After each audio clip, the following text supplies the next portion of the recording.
Two of the following videos are true, while the other one is trash. Can you spot the fake? Round 3, let's begin. If you release the butane from one lighter without sparking it, you can use a second lighter that's already burning to light the gas of the first lighter. And as long as you keep the butane flowing, the flame will burn. If you do this again but place a metal mesh between the two lighters, you can still ignite the first lighter's gas from above the mesh.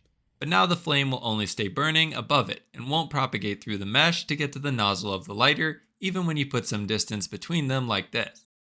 This is an energy stick that has two metallic strips that you can touch to turn the device on. This shows how the human body is capable of conducting electricity to complete the circuit. However, if you dip your fingers in a bit of tap water and then press the metallic strips, the water insulates your body from the metal, meaning you no longer conduct electricity and the device doesn't turn on. This display stand is just a thin, clear acrylic rod. If you shine a laser from the side of this acrylic rod, the laser goes through pretty straight, pretty much how you'd expect. However, if you shine the laser at the end of the acrylic rod, the entire display stand illuminates, sort of like a fiber optic cable. You've seen all 3 videos now, pause to vote in the comments which one you thought was fake.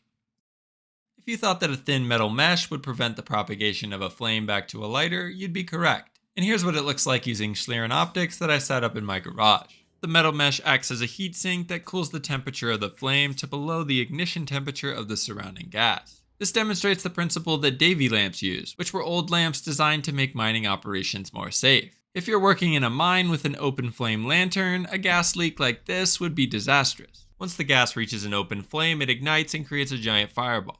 However, in theory, if you surround your open flame with a metal mesh, then if there's a gas leak, the gas entering the mesh will burn, but it won't ignite the surrounding gas outside the mesh. Observing experiments like this that you can't normally see is so cool that I'm making a separate video testing out many other surprising demos that you can't normally see. That Schlieren Optics video will be linked here when it's out.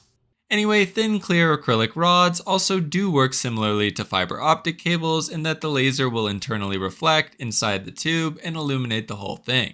It also works with different sizes of acrylic rod like this one, and it looks especially cool in the dark. That means dipping your fingers in water does not prevent this device from turning on. Water actually increases the ability of your body to conduct electricity, which is why the presence of water is so dangerous when you're operating electrical devices.